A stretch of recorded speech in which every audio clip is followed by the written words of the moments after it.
Olá, eu sou Ruth Chaves. E eu sou Camila Trindade. E juntas nós vamos apresentar o podcast Minha Amiga Advogada.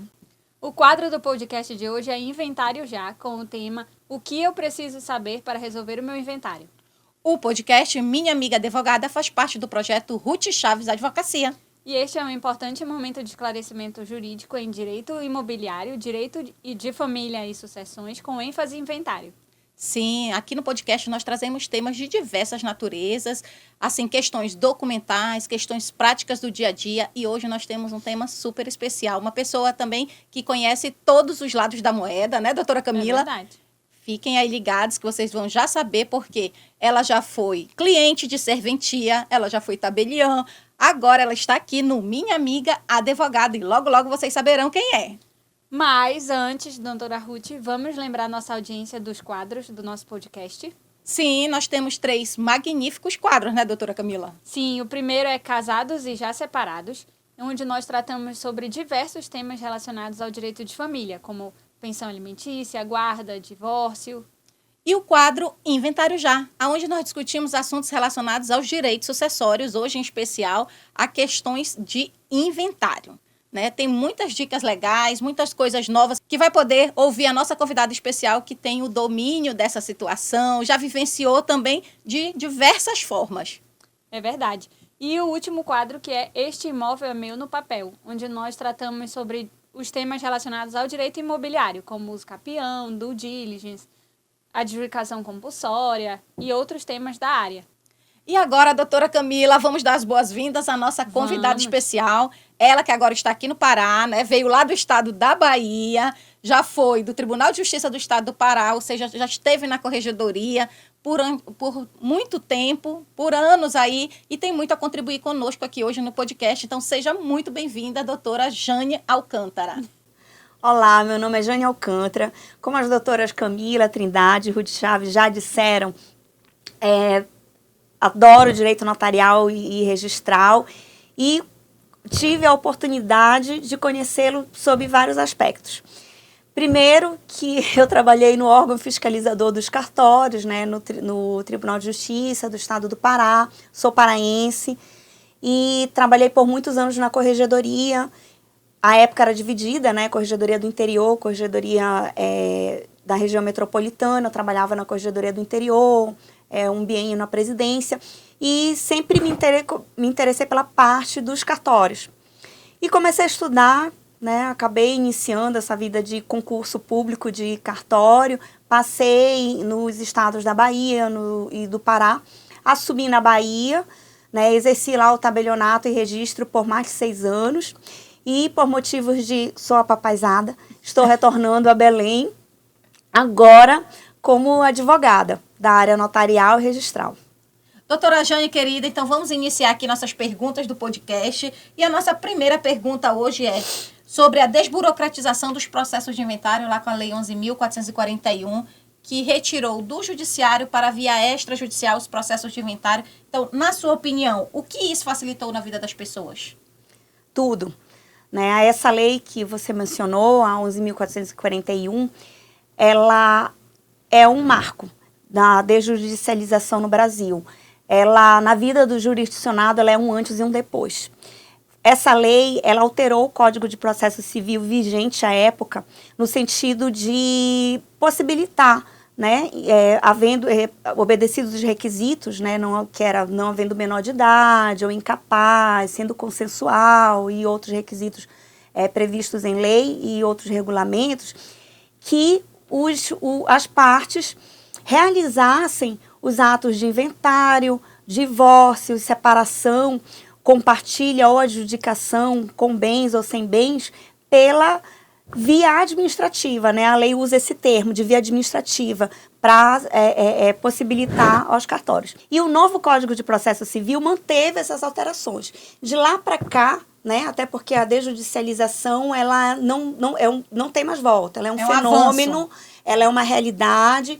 De lá para cá, essa retirada que você mencionou dos atos do judiciário para os cartórios foi uma crescente, né? Temos aí a paternidade socioafetiva, feitas nos registros civis, os reconhecimentos de paternidade espontâneos. A uso capião, a adjudicação compulsória. Exatamente, num país, né, em que temos tantos imóveis, né, passíveis ainda de regularização, ser retirado, então facilitou e mudou tudo na vida do jurisdicionado. Certo, nós estivemos inclusive agora, há poucos dias, lá na OAB, com o representante da CODEM, que 60% do território aqui do município de Belém ainda precisa de regularização. Então, nós temos muito a fazer e essa desburocratização, não só do processo de inventário, mas, não desburocratização, desculpa, desjudicialização, não só do processo de inventário, mas de todos esses outros institutos, facilita o trabalho no extrajudicial. E só para ressaltar, são 60% daqui de Belém, mas 50% do país inteiro, né? Então, a desjudicialização também permitiu que a gente trabalhe em outros estados, em outras localidades, com essa regularização. Né? E eu queria só ressaltar que essa retirada, né, dos atos do judiciário, né, a gente está se referindo primeiro à retirada de vários atos do judiciário para os cartórios, né, elas se dão sempre em razão da capilaridade dos cartórios, né, porque os cartórios estão presentes, a gente sempre brinca, né, pode não ter juiz, pode não ter promotor, pode não ter defensor público, mas tem um cartório lá em cada distrito, né. Então, não é só uma retirada do judicial. A gente está vendo também uma crescente das atividades das serventias extrajudiciais em todas as suas espécies, protesto, RCPN, tudo. Um exemplo disso são os ofícios da cidadania, né? Tanto que tem uma lei que menciona os registros civis como ofícios da cidadania. Eu adoro esse nome. E aí, então tem-se cada vez mais permitido que os cartórios pratiquem atos, né, que antes eram praticados pelo Estado, são atos que não eram previstos originalmente nas atribuições dos cartórios, mas que podem ser prestados mediante convênio pelos cartórios, né? Para formalizar isso já existe já um bom tempo, tá, gente? Mas, ano passado, a Lei 14.382, ela alterou um artigo da 8935, quando fala lá na parte da atribuição dos tabeliães, e diz que, mediante convênio, os tabeliães poderão prestar outros serviços. Muito legal. Excelente. A tendência é só crescer os serviços. Exatamente. Caminho sem volta. É verdade. E para melhor. Com certeza.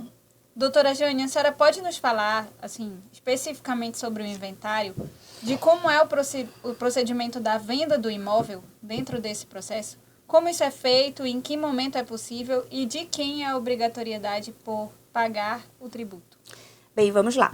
Primeiro que vai depender do momento do processo, né? Se essa, que a gente chama compra e venda, né? Se essa vontade de transmitir um bem ou um direito, né? Não é só um bem imóvel, pode também ser um carro ou um direito. A gente fala muito de bem imóvel, mas a gente pode inventariar joias, como a Ruth Chaves acabou de dizer, até qualquer coisa. Posse. Então, o que acontece... Só um corte aqui rápido, mas é porque vocês falaram da porcentagem de imóveis, né, passíveis de regularização ainda, pendentes ainda de regularização. E foi muito discutido no início, né, porque a gente foi construindo o procedimento, né, de inventário extrajudicial. E aí, de início, se discutia se poderia ser inventariado a posse ou não. Hoje em dia já tem, pacífico, já tem decisões e tal, mas eu sempre fui da turma que achava que sim. Porque, primeiro, que a posse é um direito. Né? A posse é um direito, né? E, então, ela é passível de sucessão, né? Acho que não havia dúvidas, mas agora essas decisões, esses enunciados, eles acabam respaldando, né, os tabeliães e registradores. Mas, voltando aqui para a tua pergunta, em relação a essa transferência de um bem que está sendo inventariado, né, para um dos herdeiros ou para um terceiro, vai depender do momento que ele vai ser feito. Se ele é feito antes ou durante o inventário extrajudicial, o instrumento correto é a cessão de direitos hereditários, né? Que ela obrigatoriamente tem que ser feita por escritura pública.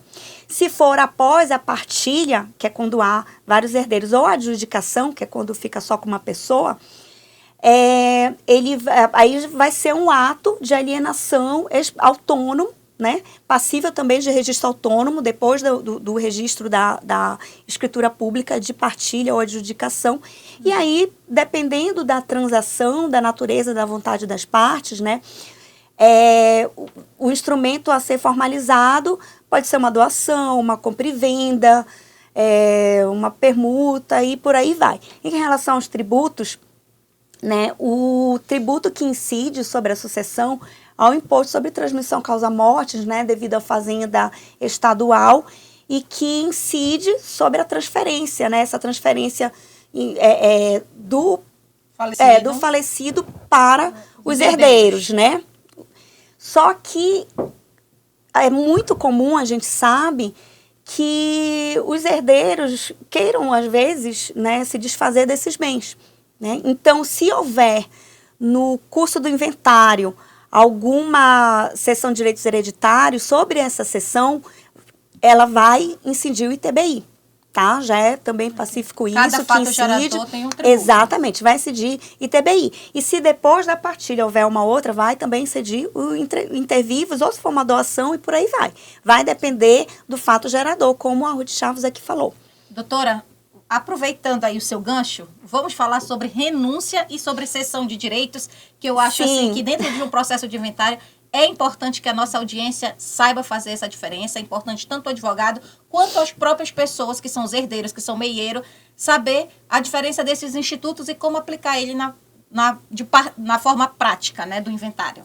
Na prática, assim, na minha opinião, o primeiro passo para um inventário extrajudicial, até mesmo judicial, bem sucedido, é a correta identificação e qualificação dos herdeiros, tá? Sem isso, não há como prosseguir. Esquece. Por exemplo, digamos que tem a possibilidade, né, dos herdeiros lá reconhecerem, né, dos filhos do decújo, reconhecerem a companheira. No Brasil, há muitas entidades familiares não formalizadas, né? Eu sou uma. Casa de Ferreira, Espeto de Pau. Por favor. Gente, eu disse que eu vou casar 22 de julho e não dei entrada nos papéis. Ainda bem que ele não vê esse podcast.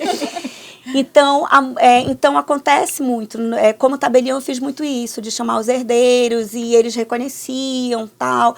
Porque se não houvesse reconhecimento, se não houver, às vezes já há um instrumento público anterior, uma escritura de união estável, né? Se não houver, os herdeiros podem reconhecer no próprio processo de inventário extrajudicial. Mas se não houver esse consenso, infelizmente, tem que haver um reconhecimento, né, judicial, assim como em relação aos filhos. Né? Se houver alguma investigação de paternidade, não tem como esse inventário correr, porque realmente você tem que preservar o quinhão, né, e o direito de cada herdeiro ou meeiro. Certo. Né? E em relação, eu esqueci, em relação à aceitação e renúncia. Tá? A aceitação, ela é um ato unilateral, tá? De vontade do herdeiro, e ele é tácito, né? Ele pode ser feito de forma tácita. No momento que você assina a escritura de inventário e partilha, a adjudicação, você está aceitando. Na verdade, não há necessidade de uma formalização, nem por instrumento público, particular, de qualquer forma. Pode ser tácito ou expresso, né? Não há necessidade de comunicação, né? Portanto, ele é um ato não receptível, né? Não passível de comunicação. E a renúncia, né?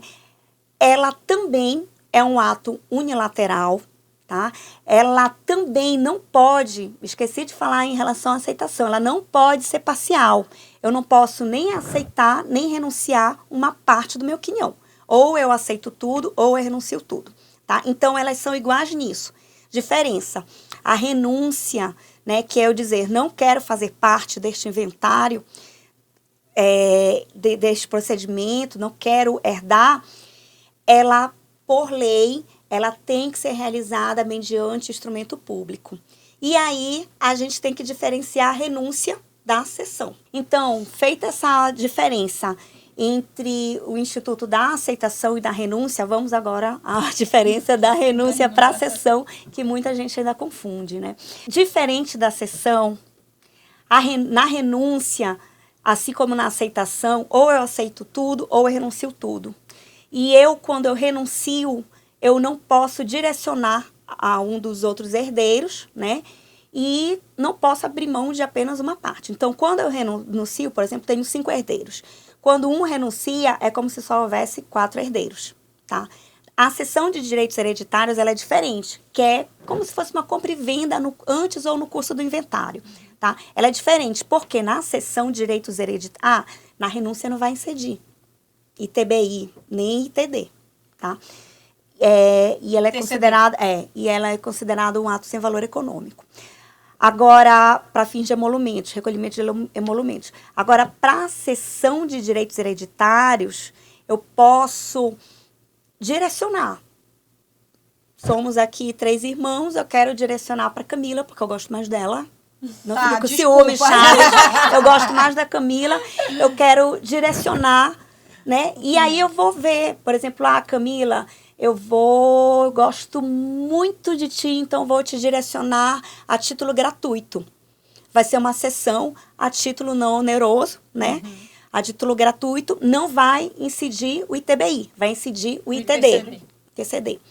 E aí, se eu gostar mais ou menos dela, né? Tipo, vamos fazer um negócio aqui, vamos vender, vou te vender a minha parte, né? Ou seja, vou te ceder os meus direitos hereditários. E aí, sim, eu não sou obrigada a ceder tudo, posso ceder uma parte, né, do meu direito hereditário. Aí incide o TBI. Doutora Jane, dando continuidade ainda às nossas perguntas, vamos aproveitar aqui para falar sobre os aspectos práticos do pacto antinupcial e também dos testamentos. O que esses 2 institutos, eles impactam em um processo de inventário? Tudo. Primeiro que quando você, né, procurar um tabelionato de notas, né, vai estar lá no topo do checklist, né, para a realização do inventário extrajudicial. Os documentos pessoais. Exatamente, os documentos pessoais, que são RG, CPF e certidão de nascimento para os solteiros ou de casamento com a devida verbação, né, de divórcio, separação ou de óbito do seu cônjuge, para ver se você é separado, divorciado, viúvo. Então, lá vai ser verificado o regime de casamento. E se houver um pacto antinupcial, ele vai estar registrado, ele vai estar averbado. Num campo específico, vai ter lá as informações sobre o pacto antinupcial. Então, vai ser exigido esse pacto antinupcial. Então, dependendo desse pacto antinupcial, a gente vai ver se só há herdeiros ou se há herdeiros e meeiros, né? E se esse meeiro vai figurar apenas como meeiro ou como meeiro e herdeiro. Certo. Ele tem uma incidência completa, né? Exatamente. Então, assim, ele tem total importância. É preciso muito mais fazer uma análise do direito material do que propriamente lá só o processo, né? Exatamente. Só as questões processuais. Exatamente. E a gente percebe, assim, porque a gente está falando muito de procedimento, né? Mas a gente percebe que a gente tem que ter uma base de direito sucessório muito grande, né? Para atuar no extrajudicial. E falando em procedimento, uma coisa também que é muito importante ressaltar e que eu sempre comento com a Ruth Chaves, que quando eu era tabeliã, eu sempre avisava quando ia iniciar, né, o inventário, até para respaldar o advogado, né, eu sempre avisava como tabeliã. E vou avisar agora para os meus clientes, gente, é o seguinte... Está em transição. Gente, é o seguinte, o inventário, né, e qualquer outro procedimento que tenha saído do judiciário para o extrajudicial, ele continua sendo um processo. E como todo processo, né, ele tem um procedimento que é um conjunto de atos, né, que se legais. Tem uma finalidade lá. Né? Esse procedimento aqui é diferente, mas há todos os requisitos né, legais, então não é um procedimento aleatório, então o advogado, ele vai ter que ir atrás de toda a documentação, ele vai ter que fazer cálculo, vai ter que fazer petição, vai ter que... Então, realmente é algo muito trabalhoso que tem que ser muito valorizado, né, pelo cliente, né, por todo mundo, pela sociedade em geral, esse trabalho extrajudicial. Porque, às vezes, eu acho, ainda até por essa experiência como tabeliã, né, que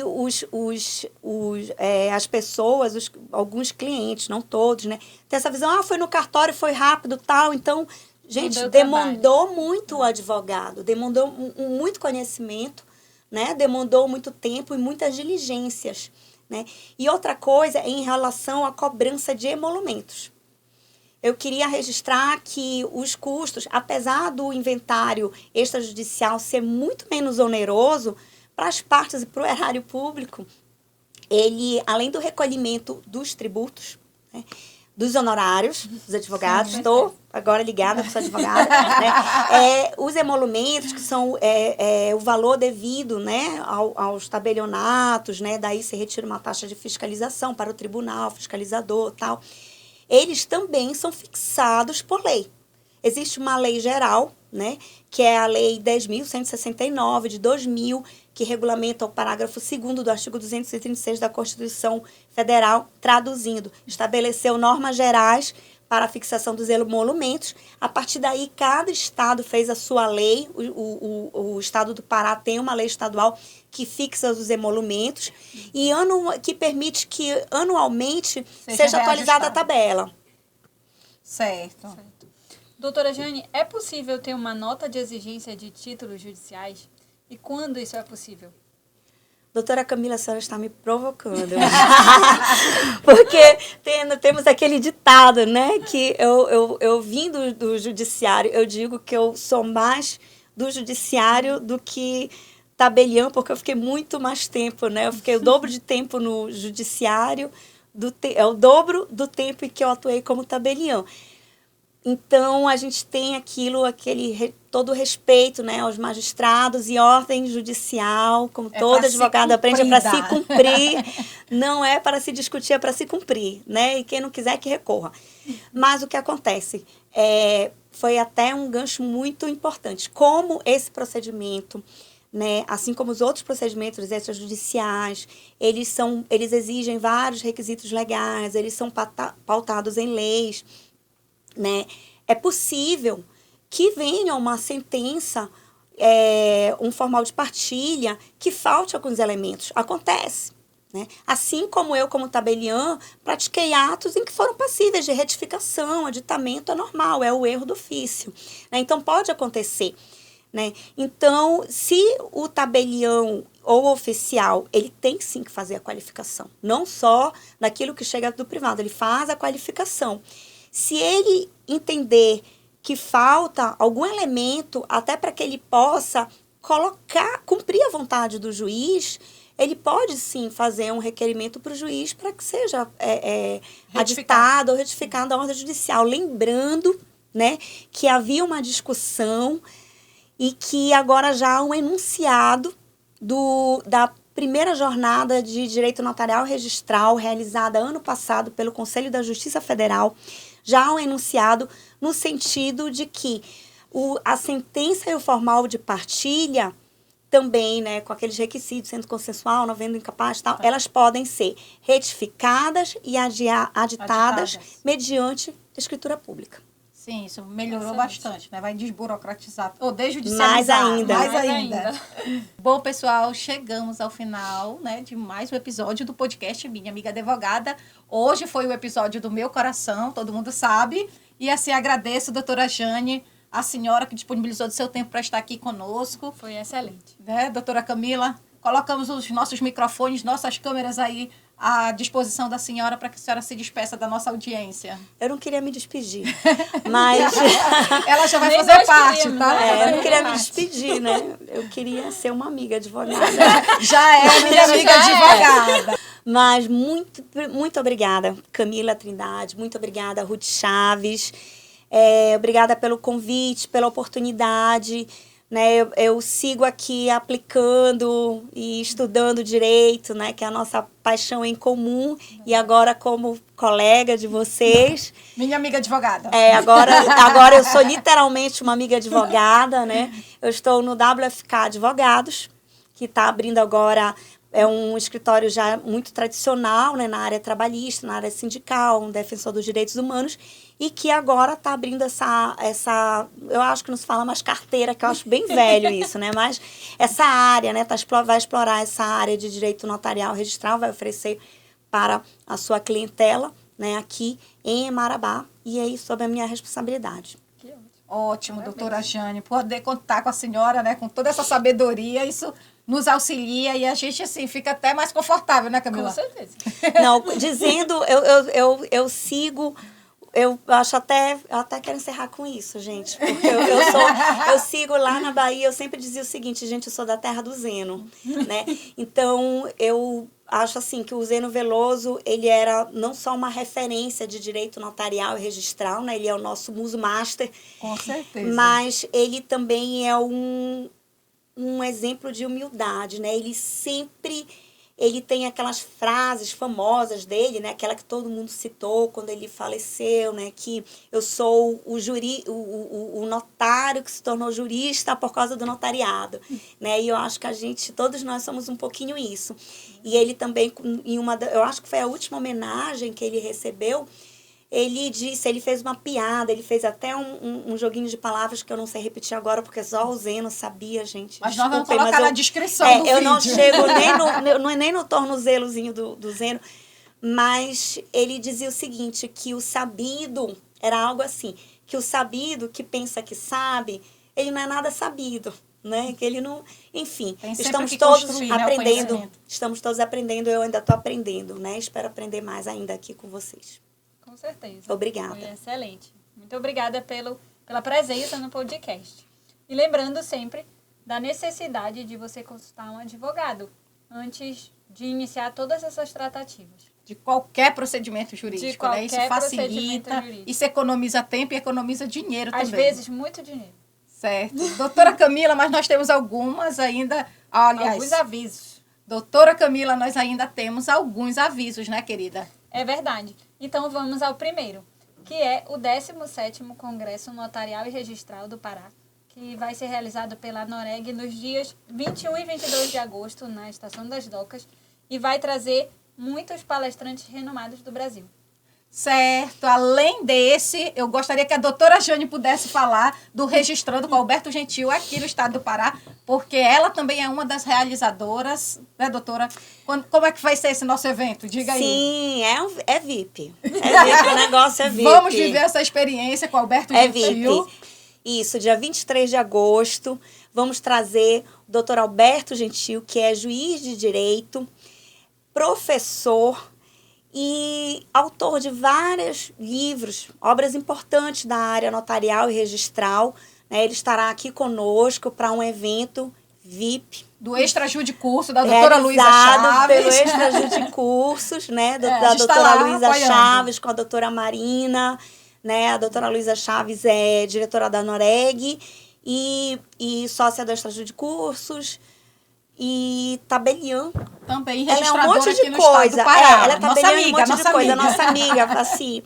E, além dela, estamos eu e Ruth Chaves na realização desse evento. E eu estou muito feliz porque falamos do Zeno, né? E o Pará, eu acho que a gente tem uma dívidazinha, né? Aí, com o Zeno, que a gente tem que continuar sendo protagonista do direito notarial e registral. Com certeza. Então, trazer daí a importância desses eventos aqui no Pará.